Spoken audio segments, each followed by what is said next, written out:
morning to order. If we could stand and say the pledge, please. I pledge Allegiance to the flag of the United States of America and to the republic for which it stands, one nation, under God, indivisible, with liberty and justice for all. I know. They're testing us. Welcome everyone and Happy New Year to you. We have no visitors wishing to speak tonight, so we can move right, and I don't believe we've had any committee meetings. So we can move right into the superintendent's report. Okay, thank you. I'm excited to welcome first student here tonight to talk to us about an app that's under development for tracking students and buses for students' arrival at home. We also have another guest from the town of Amherst that will talk about the Amherst Assessment Equity Project. And then, of course, last but not least, we have Mr. Lewis and Mr. Crozier from Smallwood to give us an update on the wonderful things going on at Smallwood Elementary. So, Mrs. Conley, please take it away. Sure. Well, this evening we have first student here with us, and I'll introduce the folks that are here that are going to present on the app. The Transportation Committee, as everyone knows, has been working on looking at different things, efficiencies and whatnot. And this is just another one of those efficiencies that the Transportation Committee has been made aware of through first student. The app is being piloted. It's going to be piloted. We will be the first district to use this app with first student. So tonight we have with us Darcy Cardeman, our transportation coordinator for Amherst. And then from first student we have Sean McCabe, the area general manager, Ms. Jennifer Haggard, the director of marketing, Ben Depew, First View project manager, and Doug Hogue, deployment and data integrity manager. What they're going to do tonight is show you a few slides about the app, and they're actually going to demo the app live from a cell phone and show you how that works. Just to add a little bit more information for the Board of Ed, we've selected a few middle school parents that are going to pilot this app starting next week. They're going to receive information from first student, as well as Mr. Crombie, the middle school administrator, is going to be piloting it from the administrative perspective. When will the buses be arriving onto the school grounds for both arrival and dismissal?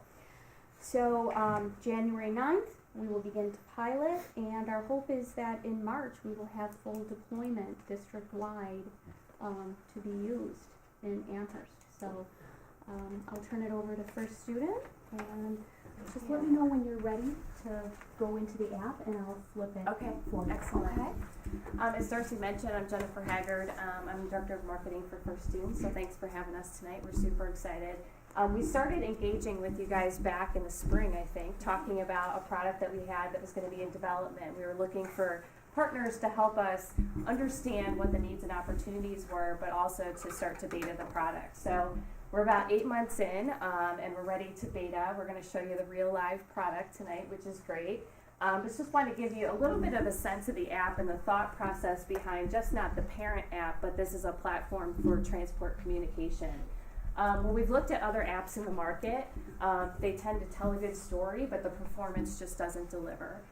So as we looked at this, we understand that there's opportunities that are untapped, not only in telling a parent where the bus is, but why the bus is late, communicating route changes, or their transportation, what their stop is at the beginning of the year. So there's a lot of opportunities to really communicate when it's not broad communication. If you want to talk to the parents of students on a single bus or a single school, there's really an opportunity for more communication. It's not just bus tracking. So as we looked at it, we took a very much consumer and customer focused approach to developing it. We were here back in August. We did a focus group with the transportation department, talking a little bit about it, showing a prototype, and really looking at the features and functionalities that matter to parents and that matter to district administrators. So this is an initial product. It's a release 1.0. It's really a product life cycle. So as you're demoing the product initially here starting in a week or so, that'll develop into a full deployment. But from there on, we'll continue to add features and functionalities that will make it more relevant and more useful for your community. It's also a platform where we're even looking at a dashboard type product at the school level. So a principal can see where all the buses are for their school, and be able to make decisions based on when buses are going to be late or when buses are, arriving early or whatever the situation is, so that they can respond to parents very quickly. As we look at things like efficiencies, it's really about reducing the number of phone calls that the school is receiving, as well as the transportation or us as first student, but also giving parents that transparency and that connection with their student when they're not with them. It does confirm when your child arrives at school as well, so being able to kind of know when they depart and arrive at school, when they're going to be at their stop, gives that kind of sense of security, and then longer term, that communication piece. With that, I'm going to pass it over to Doug to talk a little bit about, it's not just about the app. Oh, I already touched on this. Thanks, Jennifer. I'm Doug Hogue, as was mentioned, I'm the manager of the deployments and data integrity of all our apps here at First Student. And basically, the key to making this app work is the data. And there's 3 components of that.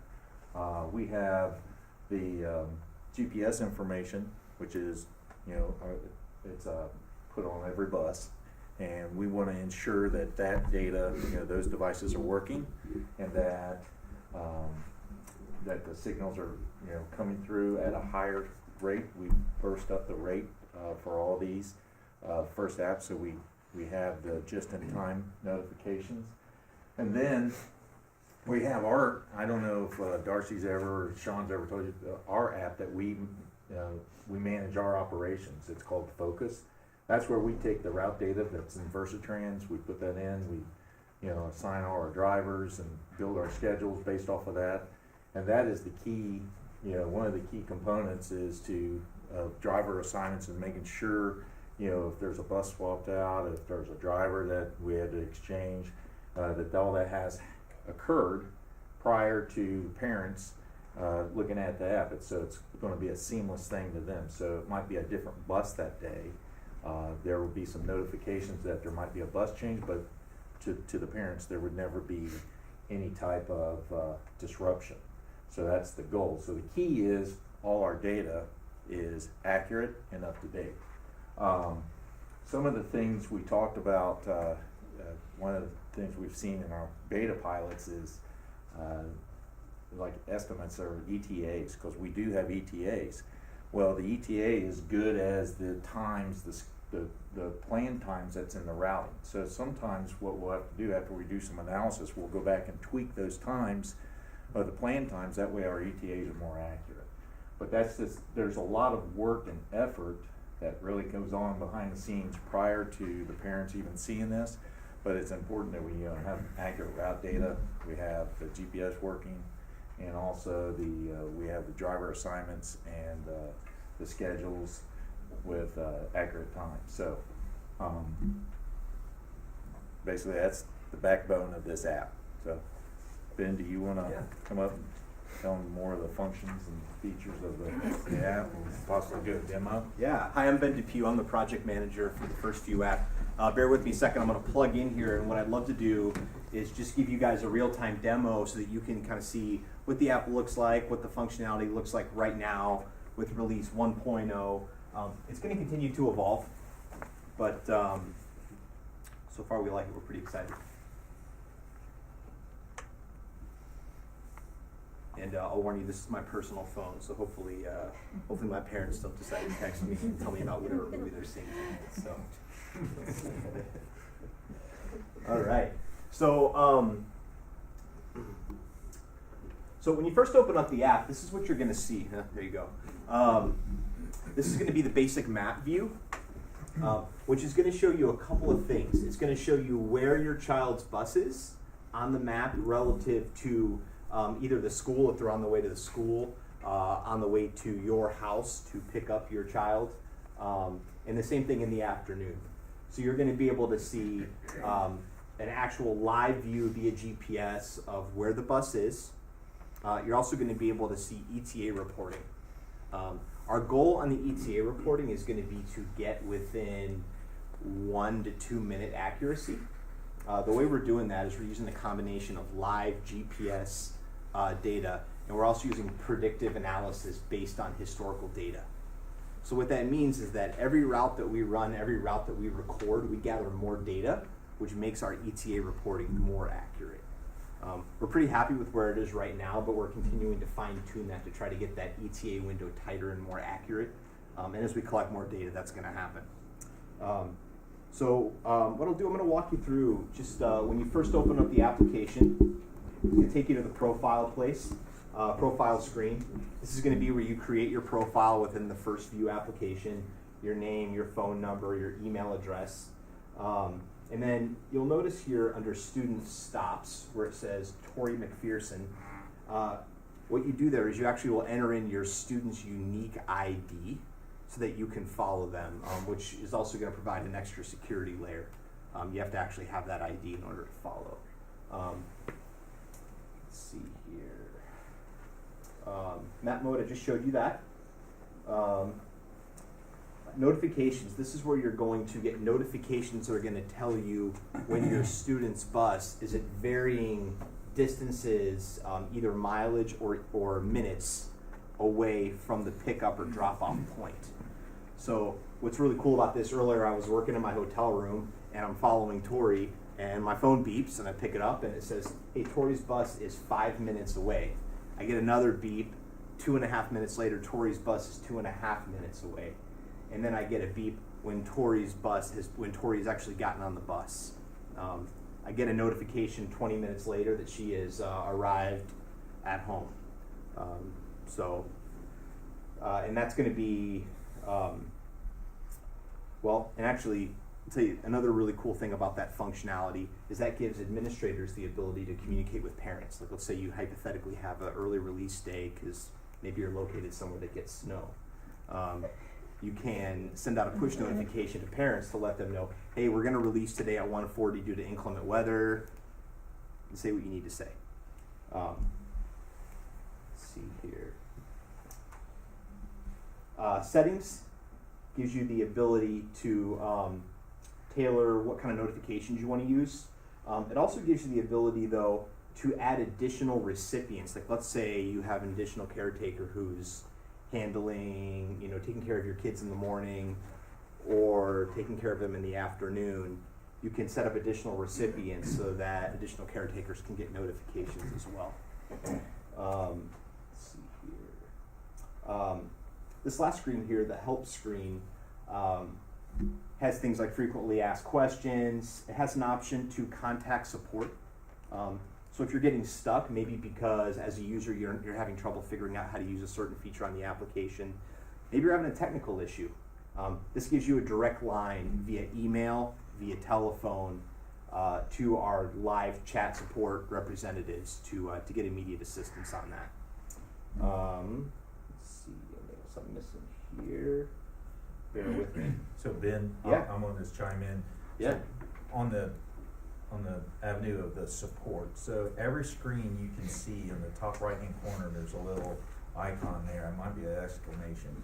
You just, on any screen you have a question or if you see a concern, that you can click that will allow you to do a pop-up. If you just click on that button, then you can basically right there you can send your notification. So that's going to immediately send an email to our support team. It also creates a ticket for our internal tracking, and that way if it's, let's say you're late at night and you might send that first thing in the morning, which I believe our support hours are going to be 7 to, depending on the West Coast side, might be out to 8 o'clock, but we have email, we have phone, but you don't have to just go to that contact us. You on any screen, click that. And what we've designed into this is, let's say you have a question on basically, let's say on that screen right there, we're going to see that screen because we're going to, when you click on that, it's going to take a snapshot of that and send that to us so that we see what you were seeing at the time, so we can help you, so we can support it better. Yeah. Any questions about anything there? One thing I'll mention about the beta period as well, Doug talked about the importance of data and operations and all of these things coming together, is that the beta period is really designed to make sure we work out all the kinks.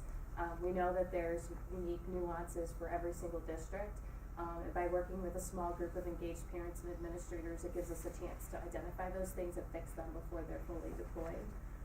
So through this period that we expect to get a lot of feedback, and we know that there'll be kinks, there'll be things that aren't not perfect, but by the time we go in March, we want to be confident that we have a great product to deploy to your parents.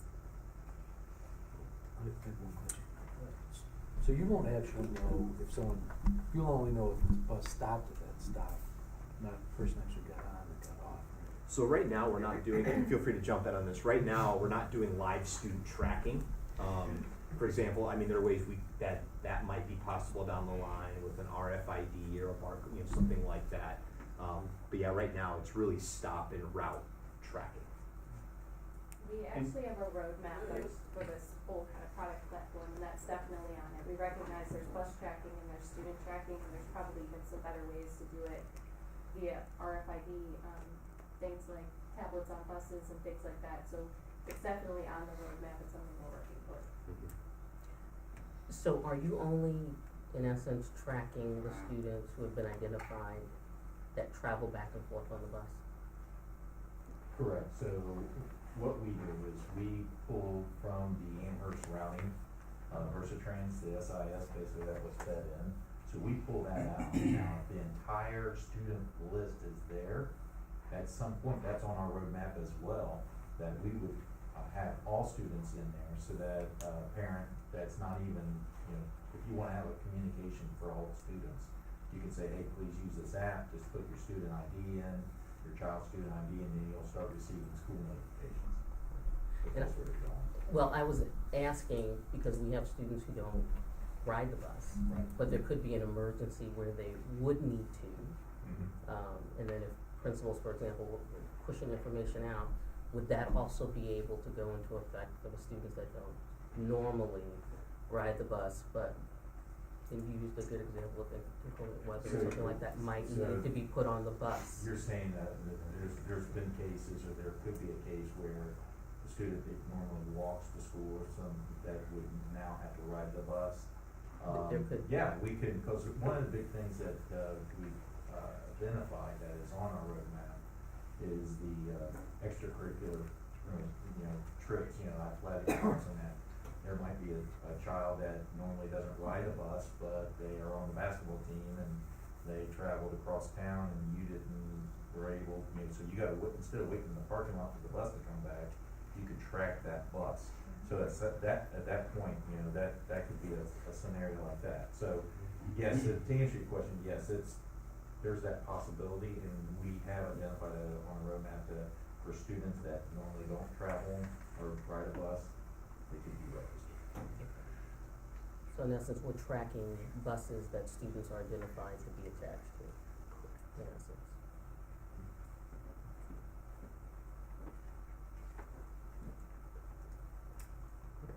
Well, thank you. Thank you very much.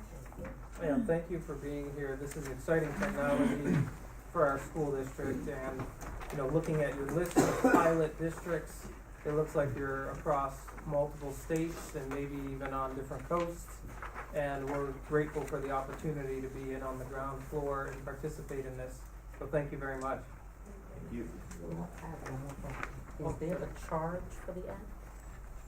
Currently, there is not. Okay. There is not. Thanks. Thank you for Thank having you. us. First student, thank you very much. I can understand that, my kids were, you don't have to stand out in the snow, you just go out when the bus is there. So our next presentation, we're excited to welcome Dave Morano and Cindy Bear from the town of Amherst to talk about their town reassessment project that they have planned for this upcoming spring. Dave, correct me if I'm wrong, it's my understanding that you'll be doing a similar presentation at all of the school districts within the town of Amherst? Yep, we'll be going to Sweet Home in February. At this point, Williamsville did not accept our invitation to present to them. So we will be at the village here, Sweet Home, the town. We're doing the Senior Citizen Center next week. So we are on the road show right now. Right. Well, thank you for making us one of the stops on Thank the you, road. well, thanks for show. having me. Yeah, I appreciate that. I'm gonna put a hard copy up here on a couple things. And again, I'd like to introduce with me is I'm Dave Morano, the town assessor, for those I've met some of you before. I've been the assessor in Amherst for about 18 months. Prior to that, I was in the town of Tonawanda, in the city of Tonawanda for many years. And with me tonight is Cindy Bear. Cindy Bear is the principal and one of the partners in Gower Associates, which is the contractor that is assisting us on the project. And our whole purpose of coming here today, which one for movement here? Oh, beautiful. Thank you. You know, I'm going to go through this fairly quickly, and our whole objective as we start this process is we want the public to be aware of what we're doing in the town of Amherst and how it affects things. And as school board members, you'll get questions from your taxpayers about the Amherst.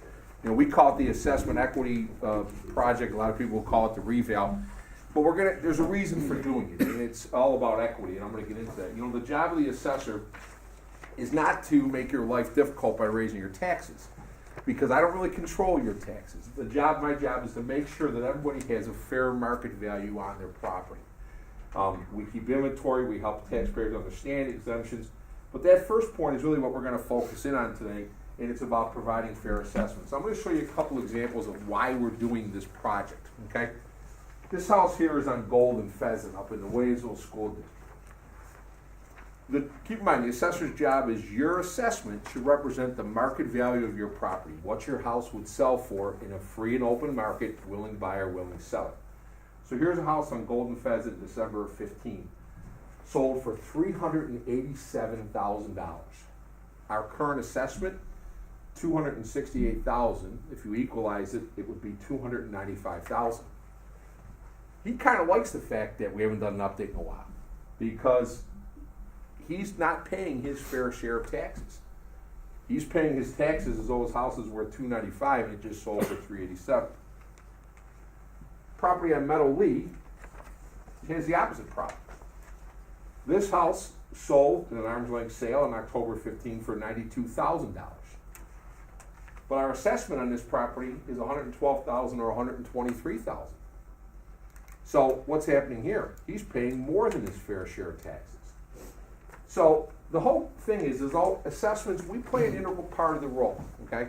We play a role that you pick, our job, and I make it very simple, is there's a tax levy that you guys, Waynesville School District, Town of Amherst, Village of Waynesville, you guys have a budget, you have revenues, and you have a tax levy. My job is to take that tax levy pie and fairly split it.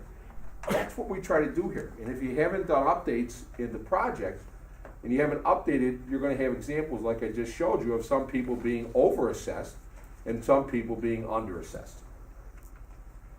You know, you hear about budgets and taxes. You know, the tax rate is determined by dividing the tax levy of the total taxable assessed value of that town into the assessments, okay?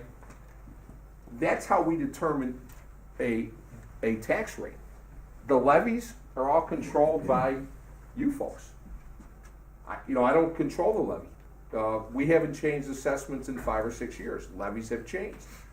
People's taxes have gone up in some cases. Some have stayed flat, some have gone down. Our job is to make sure that every property in the town of Amherst is paying their fair share of the appropriate tax levy. And by doing it, you must update your values periodically.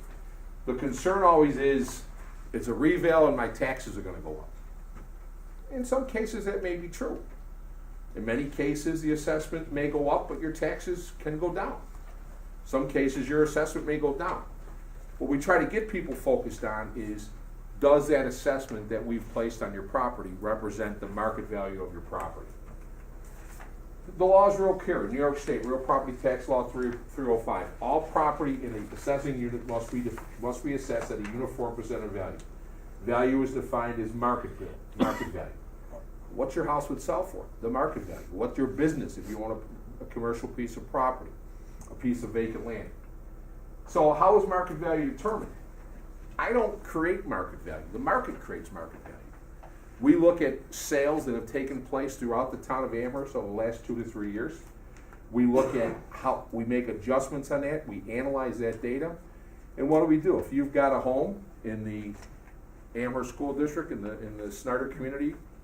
And it's a, Cape Cod built in 1950 at about 2,000 square feet. We're gonna look at similar homes like that have sold of similar size, style, age, and neighborhood, make adjustments, and hopefully develop a value that represents your market value. That's what we try to do. And when you don't do this, inequity exists, and you saw some examples there earlier.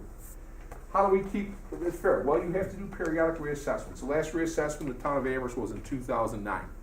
For those of you that follow the real estate market, it's been a great market. The real estate market has been very strong. That's a good thing. People are building equity in their homes. And a reassessment is basically a systematic review of every parcel, all 44,000 parcels in the town of Amherst. Commercial properties, residential properties, industrial properties, vacant land, utility properties are all evaluated, and we try to determine what would their value be and what is their market value, so we can have a market value that gives them a tax bill representative of that. Why are they necessary? Market's constantly changing. Right now we're in an up market, okay? Certainly in years have gone by, we've been in a down market, and if you're not adjusting to that market, you have an equity. Not all properties change at the same value. Ranches. Hey, let me ask you a question. Yes, sir. When's the last time you guys did an assessment and went down? Not an individual. But you're saying there's fluctuations, Yes. but as a whole? As far as the market value of the total town going down, probably never. I mean, and as an owner of a home, would you want your market value to go down? I'm counting on that equity to help me in my retirement. So you want the market value of your property to go up. Real estate generally as a property increases in value. I think everybody here probably bought their house in whatever year. I built my house in 1993. It's worth a lot more today than it was in 1993. So you want to see that value to go up. But we can show you examples where assessments have gone up on properties, but keep in mind, the entire town is going to increase. So that total number that goes into that tax levy probably is going to create a lower tax rate for all of us in that 2017 and 18. When you talk about property styles, ranches, those are growing at a much faster rate. We have an aging population. The demographics are indicative of people looking to downsize. Ranches, single floor plan is what people are looking for. As values change, so does your share of your tax levy. That is the key point. As your value changes, your share of the tax levy is going to change. And that's the key thing that we push.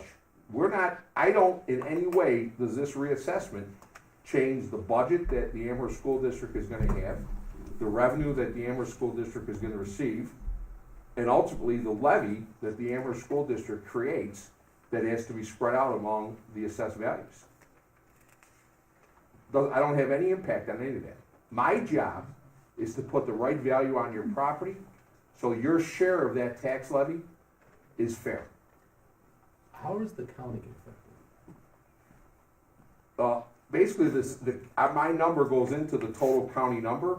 The county determines the tax rate, so the county tax rate is determined the same way. I mean, my total assessed value is part of that total number. But if no one else is reassessing, and we're reassessing, and the assumption is that we're higher, how does that affect us as Amherst residents?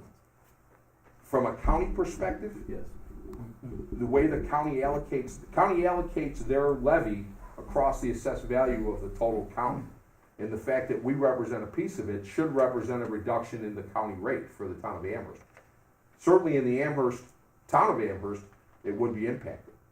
I mean, the town of Amherst is gonna be the same thing you are. Their levy may go up 1 or 2%, maybe 3%, but I expect to see the total taxable value of the town increase about 15%. So right now, a property in the town of Amherst, Amherst School District, County of Erie, pays about $37 per thousand, total taxes. I expect that number for 17-18 probably to be in the neighborhood of 33 to 34. Now, assessments are gonna be higher, but that's the point. I don't control the levy. I don't have any impact on the levy. So from a county perspective, if our assessments have gone up and no one else in the county is reassessed, it doesn't impact us negatively? it does not impact you negatively, to my opinion. Joseph Majewski, who's the director of real property, can get a better answer on that, Dominic, and I will get the answer on that. There is an allocation that he uses to allocate the county levy across the various municipalities. I'd be lying to say that I'm really privy or knowledgeable of how that fact works, because he's got to allocate across the entire town. Other towns have done updates. Cheektowaga just did an update about a year ago. City of Buffalo is doing one next year. Clarence has been doing one virtually every year for the last 4 or 5 years. City of Tonawanda is doing one next year. So we're not unique to this process. Everybody is doing them. The City of Buffalo is going to do the first one since 2004, Paul? 5 maybe? You know, so you want everybody, because here's what happens. From an apportionment standpoint,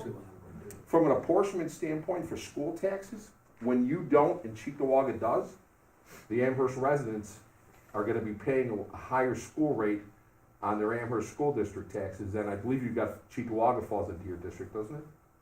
Does not, all right. But like I had that in the town of Tonawanda, when Amherst was doing it and we weren't, the taxpayers who were in the Sweet Home School District, town of Tonawanda, got hit with apportionment that hurt them compared to the folks in the town of Amherst. So it'll help you overall, I think, from those perspectives. Great questions, though. When you don't have assessment equity, some people are paying too much and some people are not paying enough. We also think it's easier to understand. We assess at 100%, your market value is 100%. Equalization rates are no longer part of our thing here. And it gives us local control. We don't have apportionment issues, not a factor that affects you guys, but certainly affects some of the other school districts. It also keeps your star exemption and your veteran exemptions at maximum level. When you're not at 100%, you're not getting, your taxpayers are not getting the full benefit of the star exemption. So this is how we do it. We want to go in there. We want to fairly split the pie. When assessment equity exists, it ensures that the tax burden is distributed equally and fairly among taxpayers. We want people to pay their fair share. I don't adjust the tax levy, but I certainly have an impact on the value. So what happens in our process? We go through and we look at every property. We updated inventory. With GAR's assistance, we have evaluated all 44,000 properties in the town of Amherst. We have reviewed our values, created models, made adjustments, and we're creating new assessments on those properties. The other key thing is communication, what we're doing tonight. We want the public to be involved, and I'm going to show you a little bit our full schedule here. So here's our schedule, what we've done so far. Basically, all of our field review and modeling and analysis is done. The town of Amherst has done about 35% of the properties in the town. Our contractor did the remaining 65%, including all the commercial. We are going to finalize our values by January 31st. And then on February 17th, every property owner in the town of Amherst will get a disclosure notice that will tell them their new assessment and what it's worth, and also give them a projection of their new tax amounts. We take current levies, we adjust them up, we know what those are. We take the new assessed value of the town because we projected it, and we give them a projection of what their taxes will be. And that'll all happen in March. Now, or in February 17th. In February, we also will inform them of how the property owner can challenge, because we want people to know how to challenge this if they disagree with it. We don't want to make it an adversarial relationship. A lot of times there's things about your property, we view it for the public right away. I'm not in your home, you don't have to let me in your home, but you may have issues that if we're not made aware of, if you've got major problems in your home that I can't view from the right of way, I'm not adjusting for that in value, and we go through that process here. Informal hearings will take place from March of 6th of 2010 through April 15th. Excuse me, that should be March, sorry about the typo there. It's March of 2017 through April of 2017. There'll be a phone bank to schedule appointments, also an online scheduler. People can go right online and schedule their appointments. Challenges can also be mailed in. We also will notify them of their hearing results April 30th, and then so on down the line. So you have a first shot at the informal process. In March and April, you can challenge it. If you don't agree, you have a second shot, grievance day, which will be the 4th Tuesday in May. So we give people not only two, but even there's a third opportunity through small claims assessment review. So we want the public to know that they can challenge it. How are we going to do that? We're doing all these forums throughout the area. It's not new to the town, but we want to make people aware of it. We've got a number of educational forums. This is our first of about 8 that we'll be doing between now and the end of February. We educate folks, we make them aware. You'll see a copy of a brochure. I'm gonna get into a little more detail what else we have. We've got our various dates set. I'm gonna be in front of the village board in their next meeting in mid-January. Sweet Home School District is set for their first meeting in February. We're going to the senior center on the 11th. We have a session for realtors January 18th, and we're back in front of my town board on February 6th. After the notices go out in February, we'll be running 3 dates, each at the Gettsville Fire Hall, February 28th, March 1st, and March 4th, explaining to people, and when they get their notice, that'll all be listed in there, explain to them how we get to the values and how to challenge their values. We don't want people to be in the dark on this. We want them to be aware, make this an open, transparent situation. We'll then have our informals after that. They'll get their notices in May 1st, based on the change. We're then gonna come back in May, prior to the bar sessions, with a second session. Okay, folks, you didn't like your first shot at challenging your assessment, here's your second opportunity. We've also got videos. GAR's produced 3 videos. They're gonna be available on our town website. The first one is already up there. The second one will be up there probably in about a week. We have a Facebook site, we have a Twitter site. People can respond to it. We plan on sending out information there. That information is all listed there. We also, on the Town of Amherst website, have a separate section, which is our 2017 assessment equity page. Updates on the project, dates, resources, how you challenge, all those information. We have ran articles with the news and the Amherst Bee already, and we'll continue to do that. We've already had a news story with WGRZ being out there. GAR will also have a telephone helpline. They have trained representatives that you can call in addition to scheduling your appointments. Those folks can help you and answer questions about how you challenge your value, okay? They'll be open immediately. And then the online scheduling. You saw tonight a wonderful app to track, buses. We want to take advantage of technology, and we have online where you can go right online and schedule your appointment. You can still do it the old-fashioned way and call and schedule it, but that option is also. We're going to have sales books at Town Hall and the library. We have a new brochure, which you've seen there. Bottom line is, our objective is to make the public as aware as much as possible of what we're doing, why we're doing it, and if you disagree with your market value, how to challenge it. That's the main thing that we try to get across to folks. If you have a problem, everybody's going to talk about their taxes. No one likes to pay taxes, we know that. My job is to get the right market value on your property. You may not like the taxes associated with it, but it is the value that I place in your property, what it would sell for. We try to simplify it as much as possible down to that level. Tough to do, because there's folks who, they want to just talk taxes, but that's really how we try to get to it. Is this represent your market value? Yes, but I don't like the $5,000 tax bill that goes along with it. But this is your market value. The law from New York State's real clear. I have to assess you at your market value. So what do we need? There's more to the story. We want to do our best job possible. If you have people that call your offices, that come to you in the streets, send them to us. We want to help them. We're going to have brochures that we're going to provide a bunch to the business office, that if you want to hand out to any taxpayers, if they have questions, that will explain it. You see the example of what I gave to you there, but we're having it printed in a colored brochure format that you'll see fairly soon. There's more to the story. We try to do a perfect job with imperfect information. I'm not in your home. I try to do the best I can, but I don't have the benefit of being in your home, nor do you need to allow me in your home. Who invites me in normally? Well, the person who's got a problem with their house, they're more than happy to have me in, but the person just read their bathrooms and kitchens. See, now that I live in Lancaster, my friends allow me in their houses now. Some of the increases correct past issues, some will be decreases. There will be people whose assessments go down. Absolutely there will be. There'll be people whose assessments don't change. There'll be people whose assessments will change because their market value has grown. We want to make sure there's equity. So nobody likes taxes, but New York State law is very clear. You pay your property taxes based on the market value of your home. That's not Dave Morano's rule or the Town of Amherst rule. That's the rule of New York State that we have to operate under. Oops, what I do there. We want to make the best of the situation. We want to educate the public, and I want to thank Melanie and the school board and Mr. Pinella for allowing us to come here tonight and get our message out. It's very important to us, and I want to thank you guys for letting me do that. Don't be fearful of the project. Sometimes people hear it and We just wanna get the right market value on your property. That's our job. You know, is the value we place in your home what your property would sell for? That's what you gotta think about. You know, I can't tell you how many, I've had people call me and say, hey, can you give me a higher value, right hand to God, because they wanna list their house and they think my value dictates that, okay? You know, I also had people call me and say, listen, I'm getting divorced soon and I need a low value with my spouse, so do that too. And I've had those phone calls, okay? But we wanna make sure that our value represents your market value. Change in assessment does not necessarily increase or decrease in what you pay in taxes. The levy does that. We haven't had an assessment change here since 2009. My town, and I'm in the town of Lancaster School District, wonderful school district. My school bill's gone up for 5 straight years. Nothing against it, they do a wonderful job, but their levy, because of a variety of issues that you guys have faced with, has caused them to have to raise more through taxation.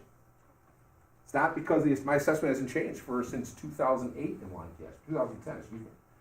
And we want it to be fair. We want the public to know what they need to do, how to challenge things, and whether it be folks in this room or the public or your taxpayers, we want them to know how to do that. So that's all I have. I want to thank everybody for their time and their attention. If there's any questions, I'll be glad to answer them. Yes? I have 2 questions. Yes. When you mentioned the star exemption, roughly the assessed value is like 91% of the. Right. So does that imply that the amount, like say I'm getting $300 now, would I get $330 after the assessment? It will change a little, because what happens is the basic star exemption is $30,000, okay? Because we're only at 91%, it's based on last year's figure, okay? So when we were at 97%, the current star exemption on the September school bills was only $29,100. If we weren't doing an update, your star exemption would have been whatever 91% of 30,000 is, or it's roughly about 27,000, give or take, okay? So when you go to 100%, you maximize the star exemption. Just same thing with veterans exemptions. And I know the school district now is one of the many school districts that offers the veterans exemption, but you maximize the veteran exemption. Those percentages and those totals are based on your equalization rate. And when you're at 100, it maximizes that out. And then, I don't know if this is for you or for her, the list of sales. Yes. So there's a list that I get from my real estate agent. Yep. Of sales that she knows about, right? And then there's Real Property Erie County, where I can go through and search the ones that for some reason didn't go through her, Right. right? So which list are you using? Well, we use the list from the town of Amherst, and the sales that we use will be available in a couple different formats. Currently on the town of Amherst website, under our CPR site, which is our on-site valuation tool, you can find attached to that a list of sales that have gone through probably from, I think, January 1 of 13 through present. So every sale by street is listed in there, and they're all arm's length sales. In addition, we'll have hard copy of those sales available at town hall and at libraries, big thick books, where you can come in and search. Also on the CPI site, you can go in there, you can put your property, and the site will search for you comparable sales. So you can go right to the town of Amherst website, put in your address. You can then look within the system knows to look at properties in your neighborhood. The town is broken up of about 70 different neighborhoods, mostly geographic. The school district probably has about 3 or 4 neighborhoods in and around the Snyder and north of Maine and south of Maine, whatever. You can then look at properties that have sold that are within 15% in size of your property that have sold since January of 14, and it will give you a list of comparable sales to assist you for that. So there's a number of different things. You can use the sales your realtor gives you. I always state though, the problem with what your realtor may give you is we look at arm's length sale. An arm's length sale is a willing buyer and a willing seller. If I buy a house through foreclosure, well, there's certainly nothing illegal about that sale. That sale is not considered arm's length and one that we would use as part of our valuation, or a sale between relatives, or a sale, those kind of things. So you really want to make sure you're always looking at arm's length transactions, which is what we will provide you, whether it be on our CPI site, whether it be in the books, that we have, or whether it be there's listings of sales on our website. Okay. Cause I had seen the list on the website and I knew of a house that was not on there, but I think from what you just told me, it just wasn't considered an arm's length transaction, so Yeah, it's you know- not a real value. Yeah, we try to take those out of the equation, sometimes you hear a term called outliers, Mm-hmm. at a house in the village of Waynesville that we had valued at 180 something that sold for 325. Good sale, but it just was kind of a sale that we try to take out of our model because it would have really thrown things out. But it wasn't, there's nothing on there to tell us it was a bad sale. Just like a sale of a distressed property. If you have a house that's been empty and it has condition issues, we may make an adjustment. But we try to include all of them. The public tries to go through the list and they try to find the 5 low sales. We try to find the 5 best sales, those that are most representative of your property in size, style, age, and neighborhood. Any other questions? Mrs. Conley, if I recall, back in 2009, when the town last did the revale, is when I first got on the board, and we encountered an issue here in the school district where essentially, because the way we do our budgeting, we're kind of estimating what our tax rate is gonna be, that we're sending to the voters, which is based on, assessment base that is really not known yet because Correct. Right, the, yeah. Correct. the tentative roll doesn't come out until May and finalized till July, That's right. where things were getting settled or things were getting done, and then we would have been short $200,000 if I remember back then.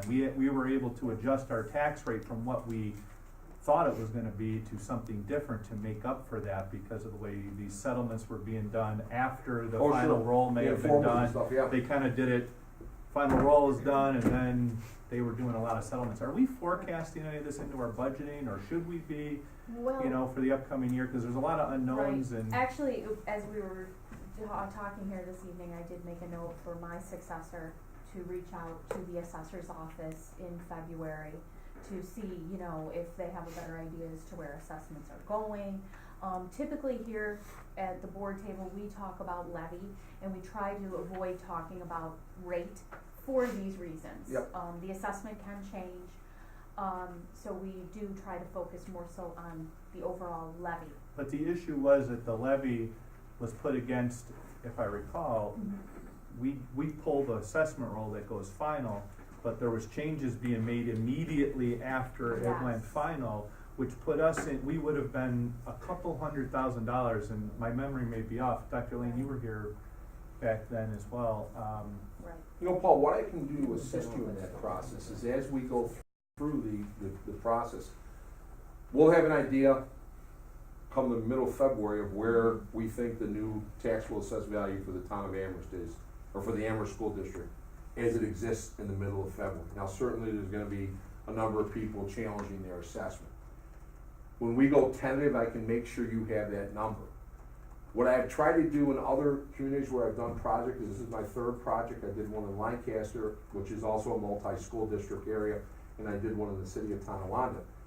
I can give you an idea, hey, listen, here's the number, but we're probably looking at a number that may drop a little bit, so when you're trying to determine your tax rate, maybe I think your taxable assessed value is gonna be, 500 million, but maybe we should focus on, maybe that number's gonna be closer to 480.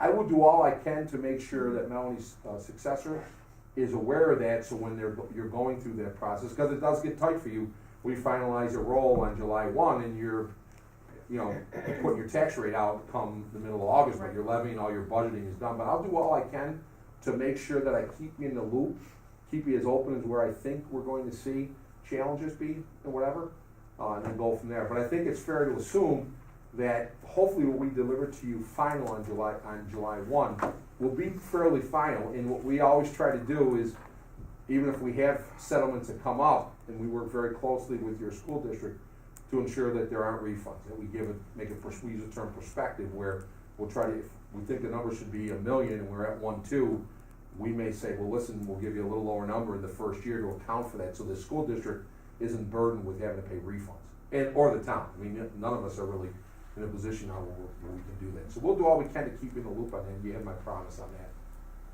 If I may interject, and I hate to shoot myself in the foot, but we have a pretty good reputation of all kinds of projects communities that have done revals like Amherst, others like Mamaroneck and in Westchester that's never done a reval. And we hover around 10% in the informal process.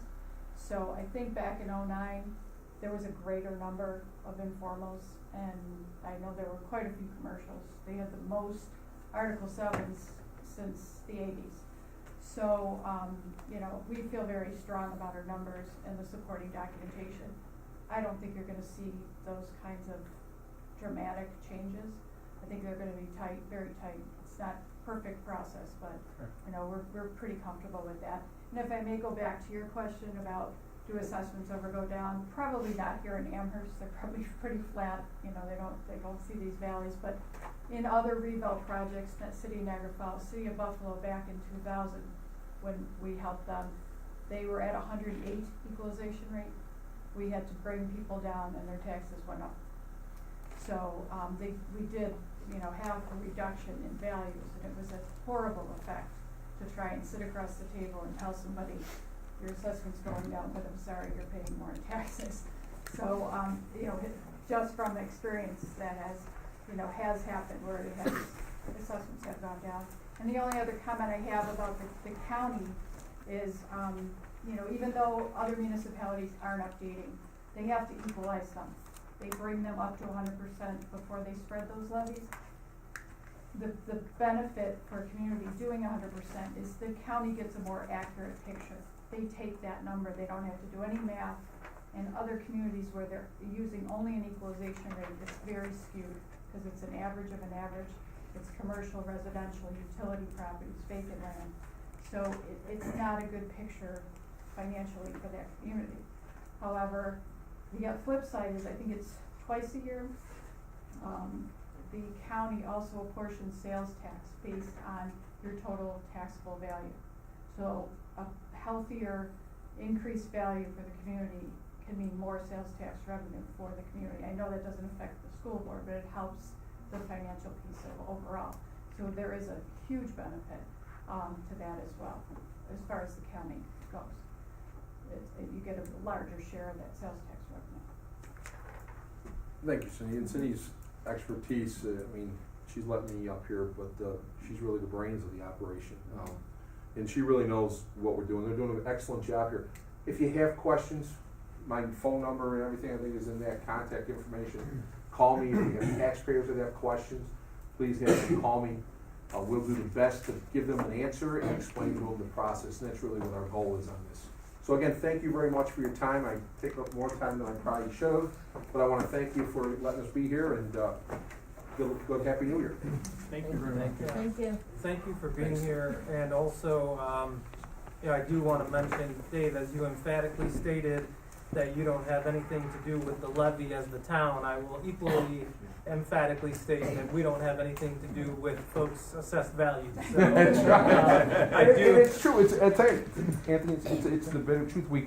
I really try to get, that's why I like if folks come to you, have them come see me, because if I've got a bad value, I want to get it corrected. I don't want anybody to pay too much or too little. That communication and that accessibility will go a long way. We'll Thank do the best we you. can. Thanks for your time, guys. Thank you. Good night. And I know you know this, but I've worked with a lot of business managers throughout my career. The best. Thank you. Thank you. See you later. Well, and the last item in the superintendent's report is our annual update from Smallwood Drive Elementary, and I'm thrilled to invite Mr. Crozier and Mr. Lewis here tonight. Thank you so much. We are so excited to be here this evening. Mr. Crozier and I are thrilled to have this opportunity to share with the board and the public actually so many exciting initiatives that are occurring at Smallwood Drive this school year. Just to get things started, as you're aware, the evaluation tool that we use in the district with our classroom teachers is the Thoughtful Classroom Teacher Effectiveness Framework, and that's based on the work of Silver and Strong. Recently, the principals, along with Superintendent Pinella and Dr. Schoenfeld, adopted the Thoughtful Classroom Principal Effectiveness Framework. And what that does is that provides us with an alignment to the evaluation rubric that we use with our classroom teachers. Therefore, that helps us to keep that strong Amherst tradition of speaking the same instructional language. During our administrative retreat this past summer, we were fortunate as administrators to receive additional training from Dr. Silver. And the 3 goals of that training helps us as administrators to hone our focus on 1, high levels of learning for all students, 2, quality teaching in every classroom, and 3, skillful leadership throughout our entire organization. Additionally, we examine the craft of leadership. And CRAFT was an acronym that Dr. Silver used for collaboration, reflection, adaptation, focus, and thoughtful teaching. So having embraced the thoughtful tools, the Amherst principals, along with our central office administration, agreed to use the framework as a basis for our board presentations this school year. So briefly, and as a point of reference, the blue cross in the middle represents dimensions 5 through 9, and they encompass establishing goals for improvement, developing a plan of action, building capacity and professional development, implementing change across the system, and refining practice and sustaining that change. The yellow boxes are referred to as the 4 cornerstones, and they represent what effective leadership principles are all about. You can see all the 4 cornerstones of organization, rules, and procedures, positive relationships, engagement and enjoyment, as well as a culture of thinking and learning. And it's those cornerstones that will form the basis of the presentations you will see not only from Smallwood tonight, but from our other schools in the Amherst district. Before we get into those cornerstones though, I would just like to take a moment to share with the board our building goals for this school year. So the first is to continue full implementation of the Eureka Math program. We want to implement the staircase of complexity in word study. We want to incorporate STEAM, which stands for science, technology, engineering, art, and mathematics at all of our grade levels, kindergarten through 5th grade at Smallwood. We want to continue to use multiple measures of data to make the very best instructional decisions that we can for our students, and we want to develop our collective capacity within and between grade levels. You may have heard that referred to as horizontal and vertical alignment within a school, and for that matter, within a district. So throughout this year, we've been building capacity to support the soon-to-be approved Amherst Central School District's Strategic Action Plan. We spent time at faculty meetings providing that readiness, taking time to update our parents at our Parent-Teacher Association meetings, and our own Smallwood leadership team is poised to generate our own building strategic plan that aligns and supports the district's Strategic Action Plan. And we expect to fully implement that, not only the district's plan, but our buildings plan in the upcoming school year. So back to those cornerstones.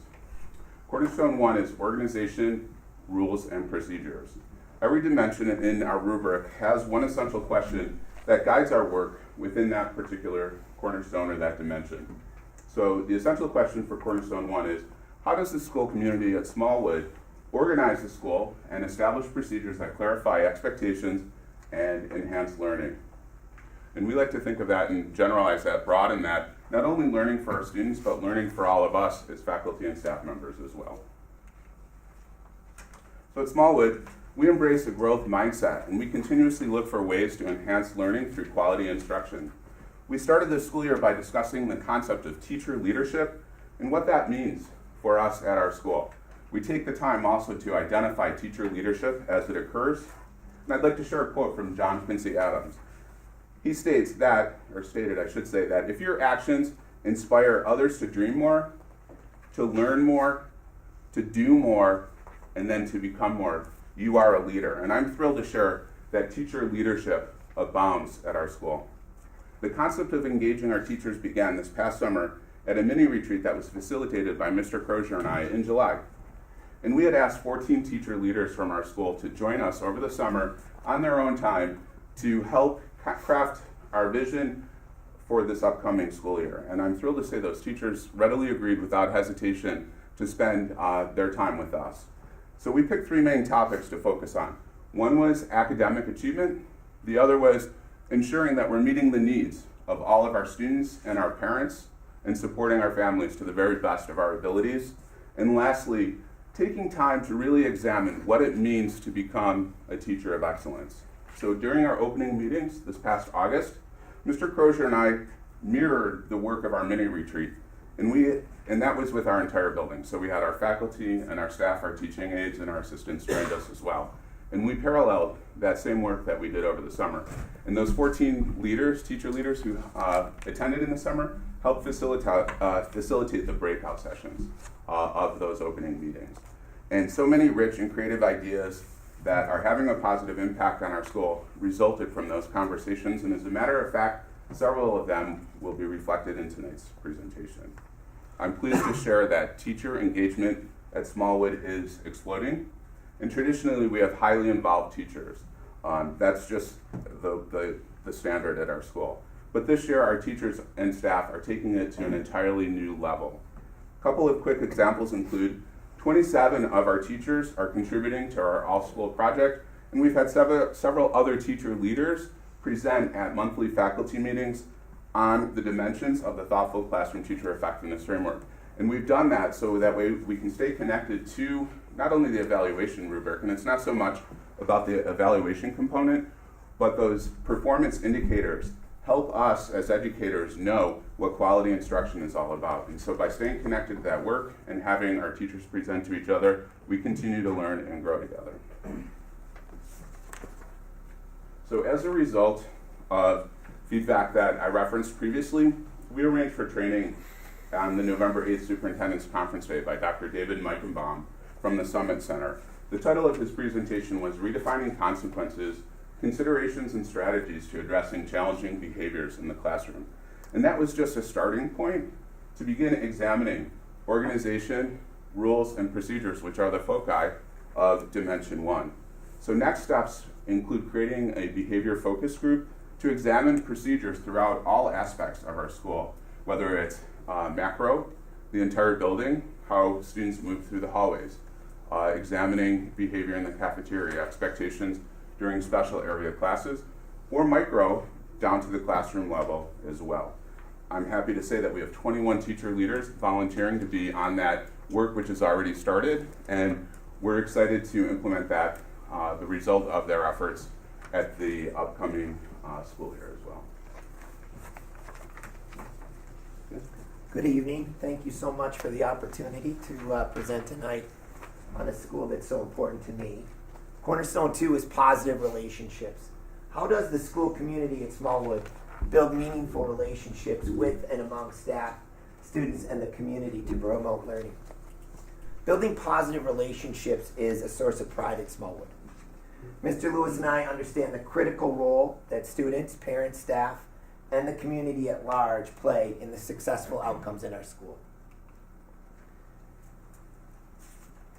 Parents are always welcomed and encouraged to be a part of our school community. Our Smallwood leadership team, which is made up of administrators, teachers, support staff, and parents, have a long tradition of supporting our school through goal setting and action plans. In addition, this school year, the SLT will be instrumental in the development and implementation of our building strategic plan. In conjunction with the district strategic plan, our SLT will be the driving force behind our building's focus and initiatives for the next 3 to 5 years. Parent partnerships are visible in much of what we do at Smallwood, including a very active and supportive parent-teacher association. The PTA continues to give back to Smallwood through several grants that support important initiatives in our classrooms.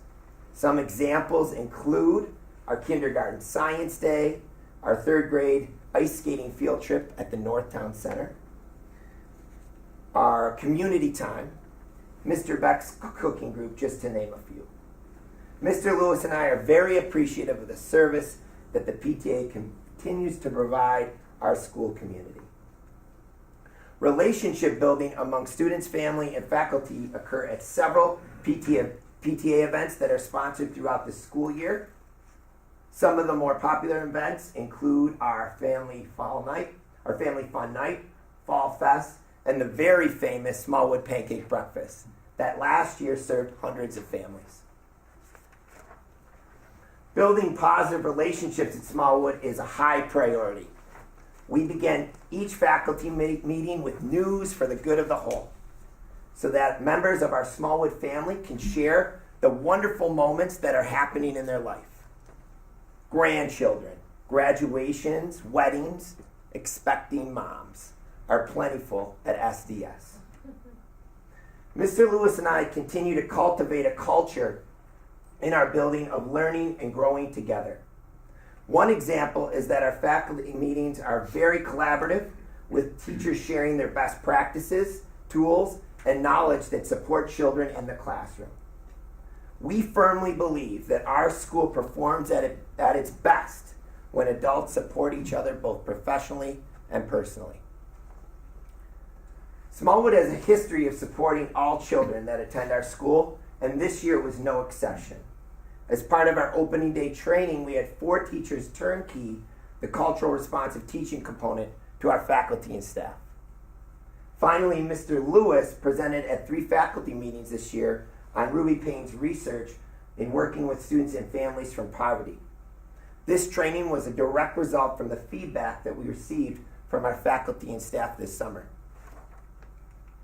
Cornerstone 3, engagement and enjoyment. How does the school community at Smallwood motivate the staff and students to do their best work and inspire the love of learning?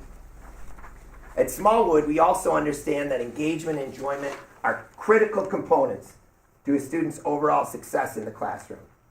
Mr. Lewis and I encourage our faculty, staff, and students to have fun while developing and reinforcing that love for learning. Engagement and enjoyment are in full display at our faculty meetings when we reward our ABC Hard Hat. This school year, we are excited to share that we have started a faculty and staff recognition program. The Above and Beyond Contributor, or ABC Award, is a way to recognize our Smallwood employees that go above and beyond to support our school. Members of the faculty are recognized by their peers by filling out nomination forms. After celebrating each of our nominees by reading the nomination form at a faculty meeting, one lucky member is randomly selected and given the ABC Hard Hat to wear with pride throughout the month. Over 150 nominations have been submitted this school year. Congratulations to Mr. Wheeler, our custodial staff, Mr. Thompson, and Mrs. Maurer, who have been selected as our monthly winners. Engagement and enjoyment is alive and well at Smallwood. One example of how we, as a building, motivate students is the recognition of Students of the Month. Teachers select one student from their class each month that displays the character trait of the month. Students who demonstrate tolerance, integrity, gratitude, empathy, respect, self-control, courage, acceptance, reliability, and excellence are recognized in our building throughout the school year. Every month, our classroom teachers introduce and teach about the character traits. Our main hallway bulletin board displays the trait of the month for all to see. Another way that we motivate students at Smallwood is by rewarding children with Tiger Paws. Tiger Paws are awards given to any Smallwood students who demonstrate good choices related to the character traits. Monthly, a name is randomly selected from all the Tiger Paw recipients, and that child receives a special treat or a special clothing day, along with the coveted Tiger Cares trophy, to be proudly displayed until another class receives it the following month. Teaching our students to give back to the community is also very important to Mr. Lewis and I. Our Girls on the Run took it upon themselves to clean up a memorial garden this past spring and fall. The garden provides a quiet place for students and community members to enjoy our campus. Mrs. DiGiacomo's enrichment class raised $1,600 for Roswell Park, selling bookmarks that they created as part of a business unit. Our faculty and staff gave back to the community as well when they raised $1,600 for the Making Strides Breast Cancer Walk in October. Finally, we're so proud of our 5th grade students who over the last 6 years have donated thousands of pounds of non-perishable items to the University Presbyterian Church of Buffalo. Thank you. So Cornerstone 4 is a culture of thinking and learning. And the essential question here is, how does the school community at Smallwood develop a culture that promotes inquiry and advances organizational as well as individual learning? So we shared at the beginning of our presentation, incorporating STEAM into our academic program is a building priority for us. Further, on a district-wide level, I'm happy to share that there's been amazing momentum with the cohesion of the art department on a kindergarten through 12th grade level, and as they come together and join forces, they're connecting with our work back in the buildings. STEAM has taken shape at Smallwood in several different ways this year, and I'd like to share a few examples. The STEAM focus during second grade thinking skills, which is taught by Pat DiGiacomo, who's our enrichment teacher, and is co-taught along with our second grade classroom teacher. So a recent example of a hands-on experience provided to those students is after reading the story of the 3 little pigs, the students were given materials and were tasked with the challenge of creating a house that would be safe for those little pigs that they just read about. Another example is in a community time, each of our grade levels joins together 4 times a year, and the focus is on becoming a community member within our own school, but then looking at the community as a whole, the larger perspective. And what does it mean to be a good, positive, contributing member of a community? So in grades 2 and 3, our students work in cooperative groups after studying the structural components of bridges and towers. They were then provided with materials and were tasked with creating a structure of their own design. In grades 4 and 5, our students will learn how to orienteer by utilizing GPS systems, and then we will use the time over the next several community time sessions to train them on how to use those devices, and in the spring, they will geocache and find hidden objects that are buried outside in our green space. We're pretty excited, as are the kids, about that one. Our biennial all-school project will be held on Friday, May 19th.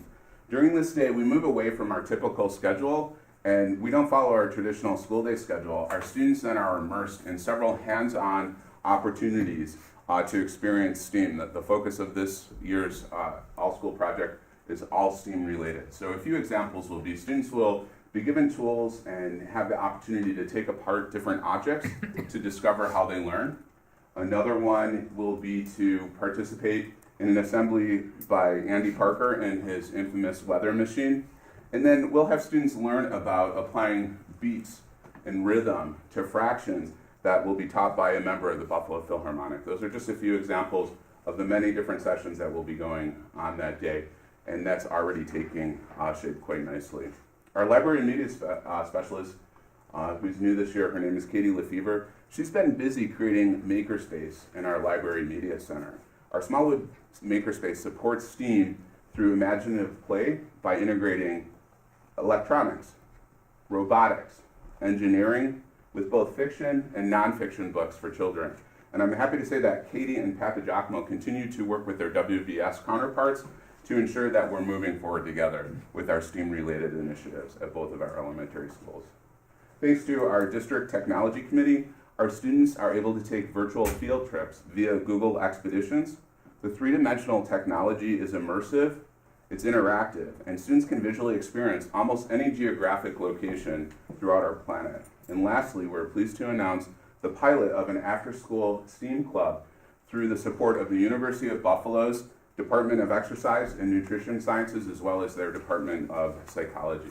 That will be up and running within the next several weeks. Other ways that students and teachers demonstrate a growth mindset and embrace a culture of thinking and learning include. And we talked about our superintendent's conference day and our presentation from the Work With Summit. But in addition to that, our primary teachers were taught on Imagine Learning, which is a technology-based literacy program that differentiates instruction for the students based on their needs.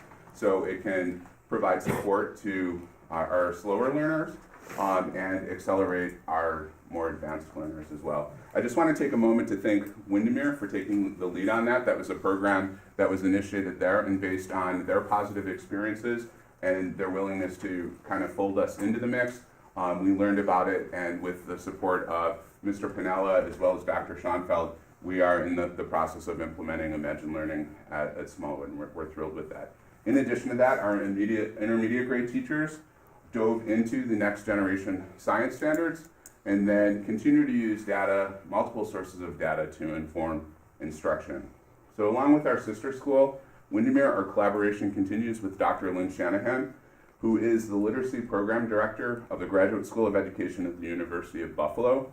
Each of our grade levels will work with Dr. Shanahan this coming March for a half day to examine the components of balanced literacy.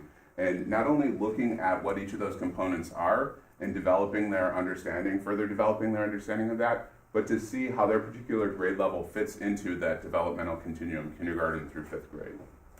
Since this past summer, I'm very pleased to share that we've held 5 different teacher book clubs, and that was on a volunteer basis. Those were facilitated by other teacher leaders in our building or by Mr. Crozier and myself. And I'm really pleased to share that we've had over 45 of our teachers volunteer to participate in these book studies. So some of the titles include The Next Step in Guided Reading by Jan Richardson, The Emotional Intelligence Quick Book by Bradbury and Greaves, If You Want to Write by Brenda Euland, the infamous How to Win Friends and Influence People by Dale Carnegie, and the second edition of Guided Reading, Responsive Teaching Across the Grade Levels by Fountas and Pinnell. So finally, we'd like to congratulate Cameron Toulouse. He's a 4th grader in Mrs. Wheeler's class, who was featured on The Tonight Show with Jimmy Fallon on November 23rd. We're just going to show you a brief clip. It's about 3 minutes long, and you'll see in the clip Cameron demonstrating his slider bench invention, which he created as part of an enrichment class at the end of the last school year, and submitted that as part of the Western New York Invention Convention. So take it away, Mr. Crozier. Cameron, how old are you? Where are you from? I'm 9 and I'm from Buffalo, New York. Hey, cool. Welcome, buddy. Now, what is your invention? My invention is the slider bench. All right, this is the slider bench. Okay, now how did you come up with this invention here? I came up with it when I was in the piano lesson and I was doing 4-octave scales and I was having trouble reaching all the keys on the piano. And my piano teacher said it would be nice if somebody invented a piano bench that slid back and forth so people with short arms could reach all the keys on the piano. So I did. So you did it. You took it upon yourself to do it, and you really did. How did you make it? I made it by attaching a go-kart seat to old skateboard wheels and then I put it inside of an old piano bench. That's genius. I love this. Can you show us how it goes? Sure.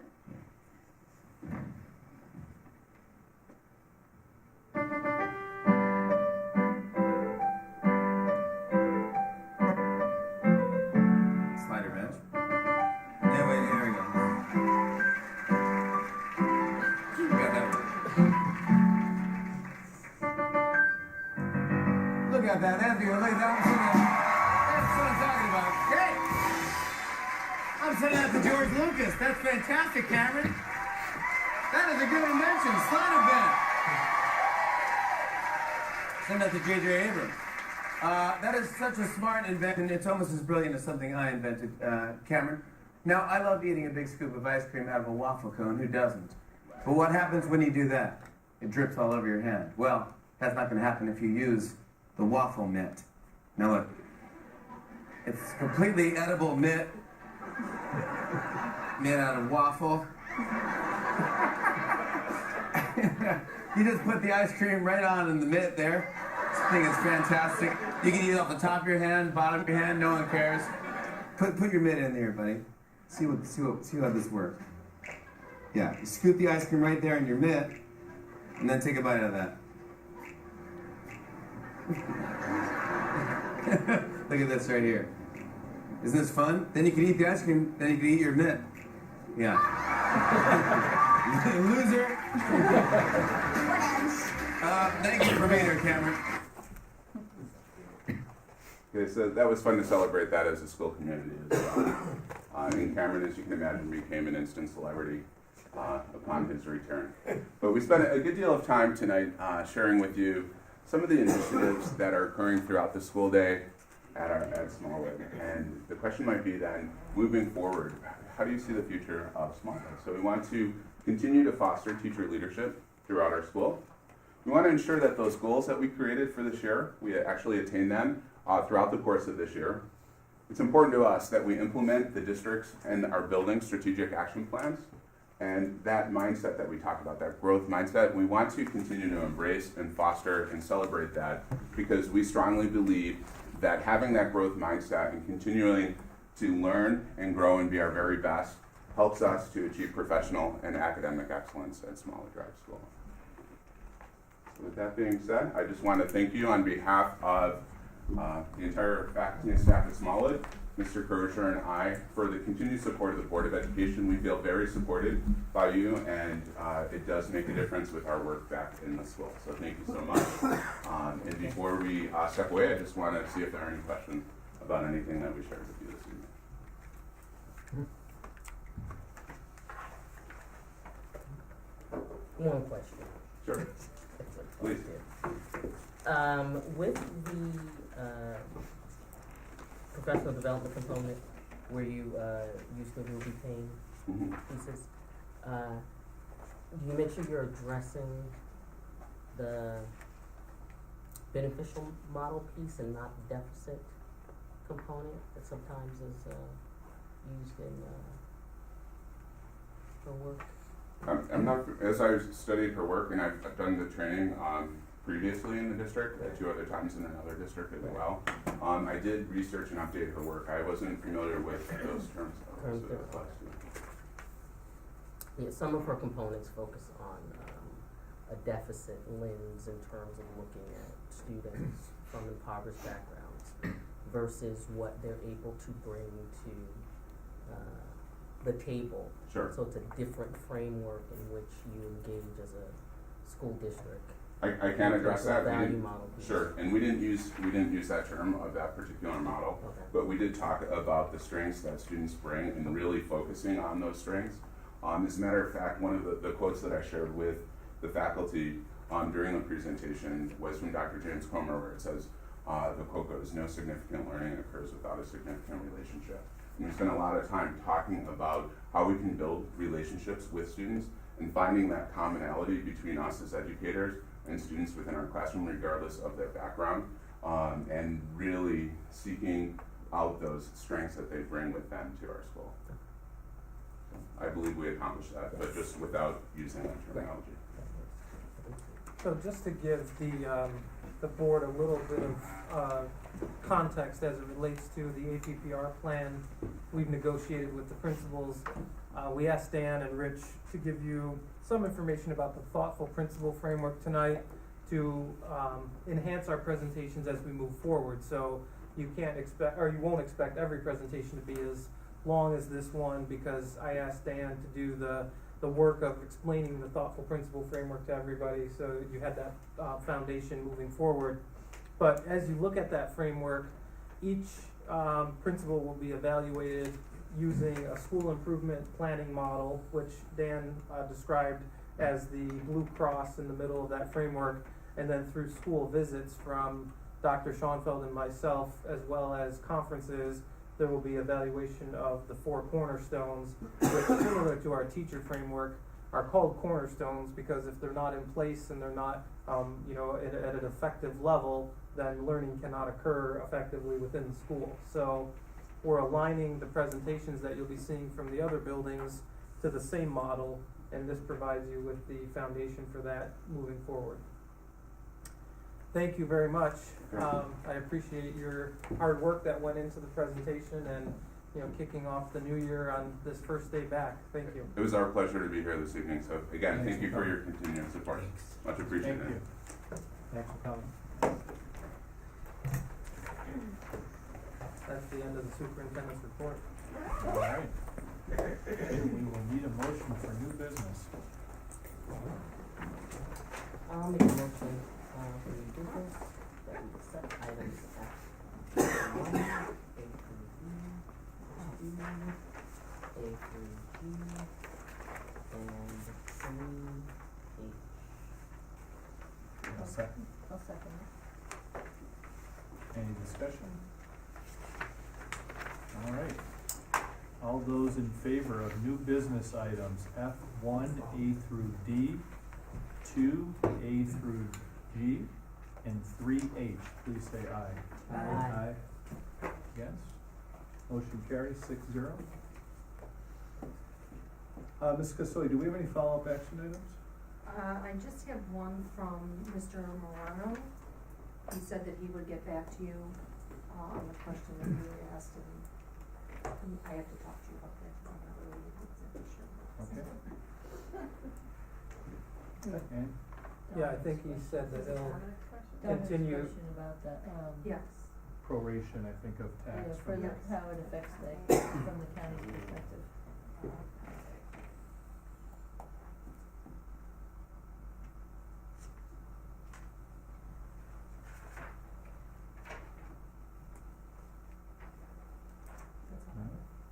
We do not have an executive session tonight, so we will need a motion to adjourn. But before we vote, please stay behind for a second and don't run out, because we need to take a board picture for the yearbook, so, all right? All those in, favor of adjournment, please say aye. Aye. Thank you, everyone, for coming. Thank you.